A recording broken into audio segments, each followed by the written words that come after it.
Welcome to the Mustang Message, a Dallas Center Grimes Community School District podcast. My name is Ann Wemhoff. I'm the Director of Communications and your host. In our podcast today, I would like to welcome Steve Arneson with EFR. Steve, why don't you introduce yourself and tell us a little bit about what you do? Sure. Yeah. Thank you for having me here. This is fun. I am a retired school counselor, which I think is a part of my story because I found out in my career, that my school district had this amazing partnership with Employee Family Resources, and I just used it like crazy, making referrals. Staff had the EAP, and our students had it, family members. And upon my retirement, EFR made this job for me. So I'm basically the SAP consultant. And I also do some of the orientations and things for the EAP for staff members. But I'm just kind of all things schools when it comes to what we have available. And my role is just to kind of get the word out. There's some great resources. And unfortunately, a lot of people just haven't heard about it. So I'm glad here to help do that. Yes, we're happy to have you here today to talk about what you provide for DCG and kind of mental health in general, and tell our listeners about what EFR does for DCG and Perfect. How parents and students can utilize your resources. Yes, DCG is one of our preferred partners because they have like the maximum possibilities for what's available. There's a lot of parallels, both students and employees through SAP, Student Assistance Program, EAP, Employee Assistance Program. They both have available to them up to 6 free counseling sessions. And by free, they're brief counseling sessions. These benefits also are available to anybody in the home, which is really great. An employee that has an EAP, but their child has gone to college, they can still have up to 6 free sessions from an affiliate near their college. There's also a 24/7 call line that's available at any minute of any day. People from DCG schools can call that number and get the help from a master's level clinician right then and there, which is another cool feature. We're more than just like a random helpline. We're actually staffed with master's level clinicians that will actually be there for that conversation. So those are a couple of the main things DCG also has, which is kind of a feature. DCG has one of our counselors that actually comes into the schools. Oh, that's great. How often do they come in? They come once a week to the secondary schools for sure, the high school and Oakview. And I don't want to say for sure, but I think the middle school has somebody once a week. And it's starting to branch out into the elementary. So to find out for sure, check with the elementary school counselor at your school, and they can answer for sure. But I know the secondaries have once a week. So you mentioned that hotline, and I know. Do you know that number? Is that something that I have that share? number? Yes. And incidentally, when you see our publications, you'll see 2 different numbers. There's a local number, which we started using for our SAP, and it's 515-244-6090. And the employee number is an 800 number, and the history behind that is because our EAPs are around the whole United States. Okay. And that 800 number is 800-327-4692. It spells the words EAP, okay. Iowa. But the fact of the matter is, both numbers are answered by the same call center people. And I think you said something very important earlier about those call center people are clinical people who are answering the phone, so they're going to be able to help anyone right then, and they're not going to be transferred or whatever. So Master's level clinicians. I will add this part: the call center people that work the phones from our office area work a typical work day, 8 o'clock till 4:30 or 5 o'clock. After hours, we do partner with another company that actually takes the information. They're still master's level clinicians who can help, but they're more of an intake specialist who does pass it back to our counselors to get it first thing in the morning. I'll add too, another cool feature is we have chat capabilities. Okay. Just within the last year, because we realize it's not just the students, but even the adults that might want to kind of ease into that conversation. Sure. The chat function is available at our website, EFR.org. Okay. EFR.org. Might get me to, hey, my child is having problems with X, Y, or Z. What are some common things that your services can help with? I would say right now the most common theme, and it's kind of a catch-all, but it really is a starting point, is just stress management. Sure. So many expectations, whether they're coming from outside of the student, and this pretty much parallels staff too. There's just so much that I either expect of myself or other people expect of me, and I'm just really having trouble juggling all this. Now, there's specific situations that we can dig right into. Grief, for example. The changing of a job for a staff member, somebody like that, somebody that has a loved one who has had a big life change experience or an illness or whatever. But for the students, it's a lot of stress management. And I just feel like I'm the only one that is struggling, and I just need a little bit more help. Now, can students call in directly, or is there a parental waiver needed? Yeah, absolutely. Students, there's no parent permission required.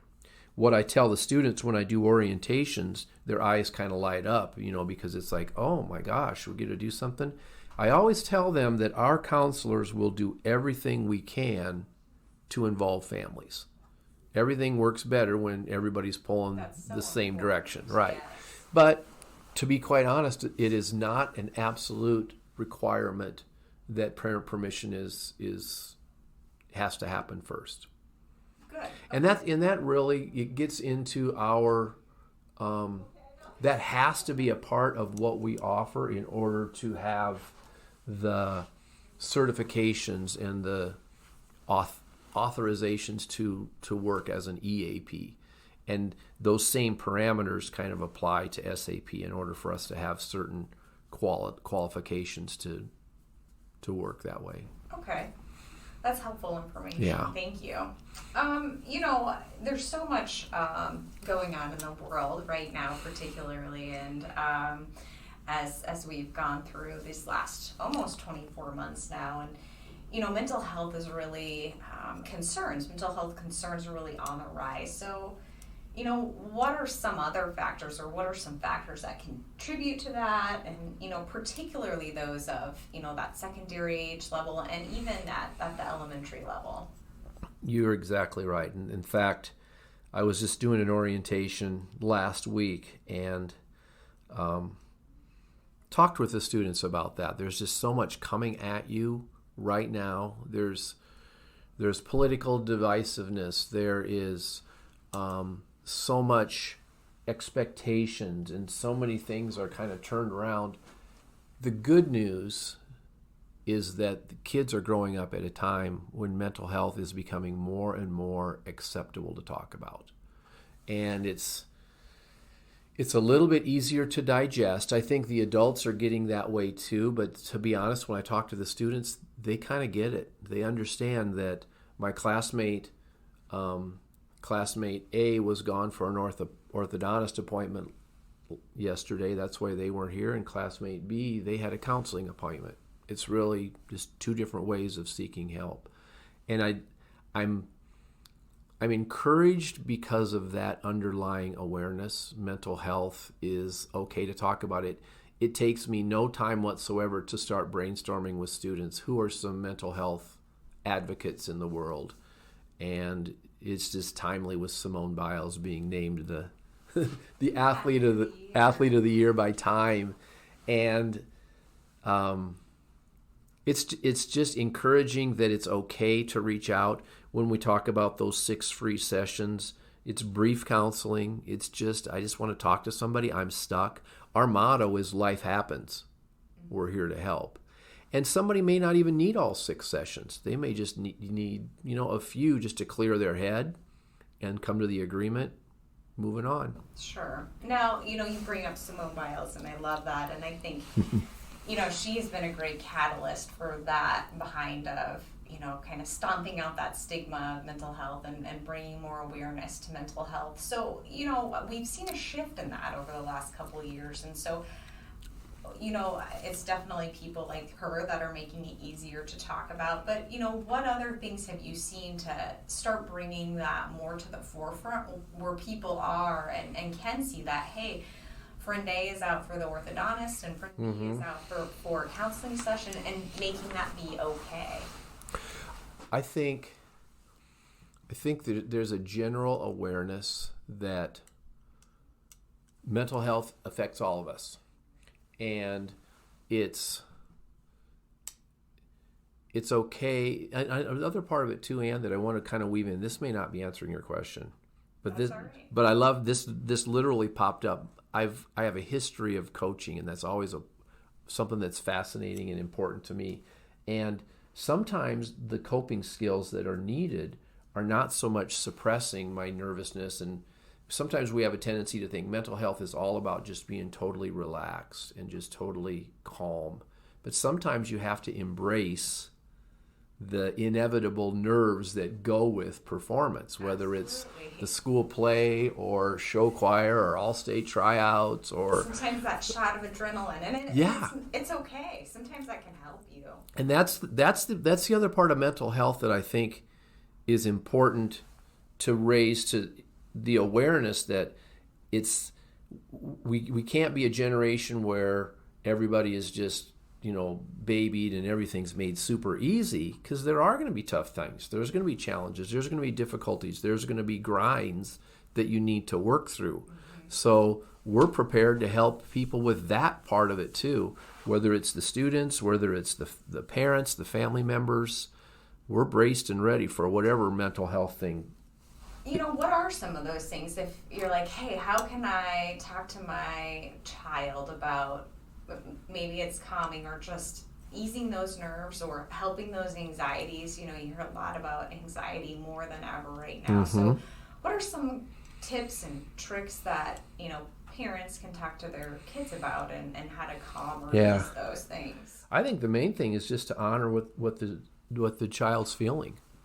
And not try to say, oh, don't feel nervous, don't feel worried, don't feel. That's almost the worst thing we can be saying, is just to honor it. I can tell you're worried. I can tell you're nervous. Maybe share some of our own personal experiences. I'm nervous today too, or I'm worried today too, or even before the student represents it, just to model it. As a healthy adult, when I've got a big presentation going on today, I'm kind of nervous about it. But I'm really trying to keep myself calm, and just to kind of model that it's a normal part of life. And I think it's okay to have those feelings. Yes.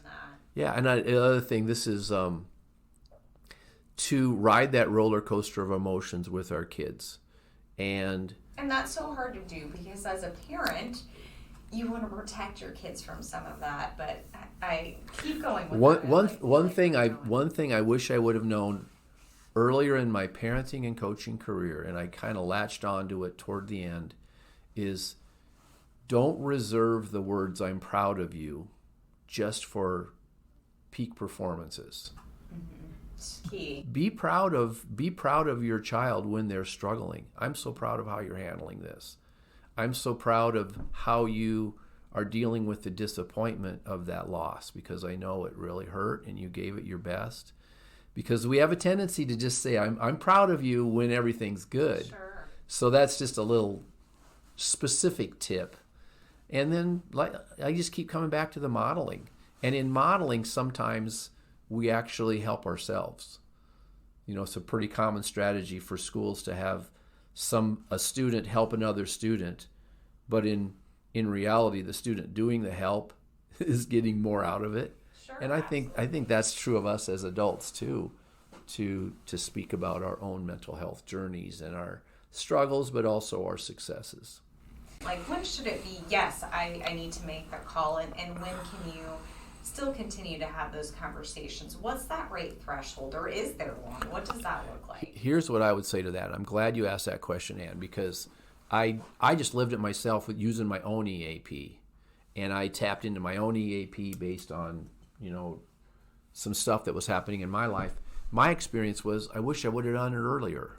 Sure. So I think my advice would be on that first instinct of, I don't know if I really want to use this or if I should use it, call the number. Because keep in mind, that person who answers the phone is a master's level clinician who's ready to help right then and there. Let that person help you process, and the answer could be, I don't need my free sessions. I feel better right now. That's all I needed. So I would always err on the side of calling and just checking with, especially during the regular workday when you know you're going to get one of our direct people, and explore it. And then they can help you set up the appointments if you do decide that that's what you want to go into. And by the way, those 6 free sessions is not a hard and fast, you have to do all 6. That's good. You can stop whenever you want to. I did 4 of my 6, and I was satisfied. Now, what about, say there's a situation and you had a student use, 6 of them in one portion of the year, and then something else happens and they need to use those, they needed to use the service again. How does that work? I am so glad you asked that question, because it is not limited one time per year. Okay. So these benefits can be used multiple times. It is unlimited, basically. The only caveat is it has to be a different issue. It has to be something different in order for it to be ethical, that it's not continuing long-term therapy. It has to be something new that has rocked their world. And then you could call in and say, I really enjoyed working with counselor so-and-so. Sure. Can I please see counselor so-and-so? You haven't asked me, but I want to say something about the end of the 6 sessions. Yes, please. Because that's a really important part. We will not leave the client just hanging after 6 sessions. What we'll do is our counselors will work with the client as those are approaching the end. Okay.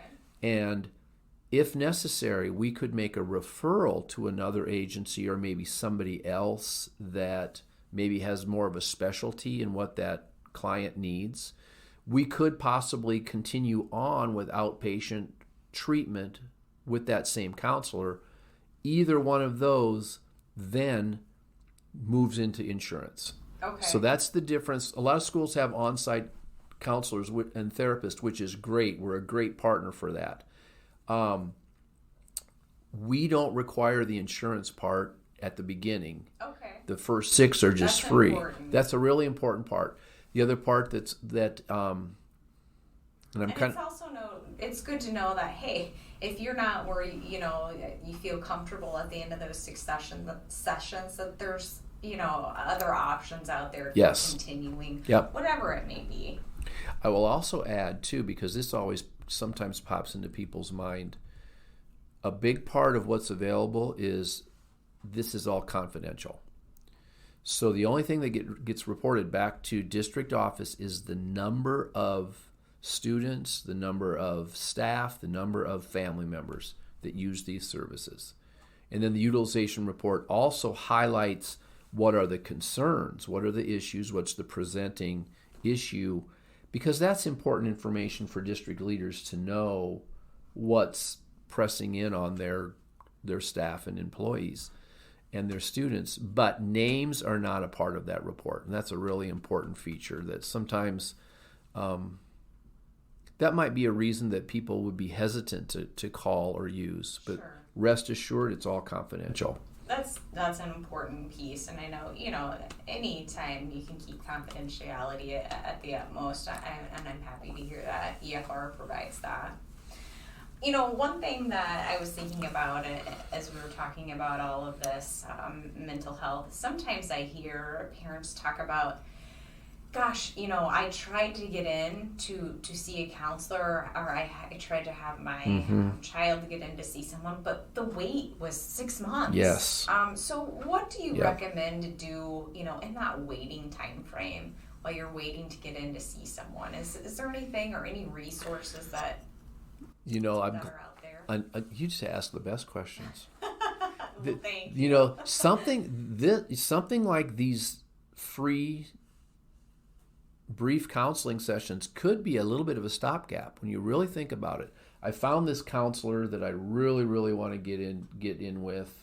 They work with this specific agency, but my first session isn't going to be for 6 weeks, 8 weeks. Dive into these free sessions just as to kind of tide you over. Tell the counselor, be honest with our counselor, because you can probably get into ours within a couple weeks, maybe a little bit quicker. And just be honest and say, hey, I've got something lined up later on. I just need kind of a stopgap to kind of get me through, because I can't just do this on my own. Wait. Yeah, right, I can't wait. So that would be another great use of this free brief counseling service.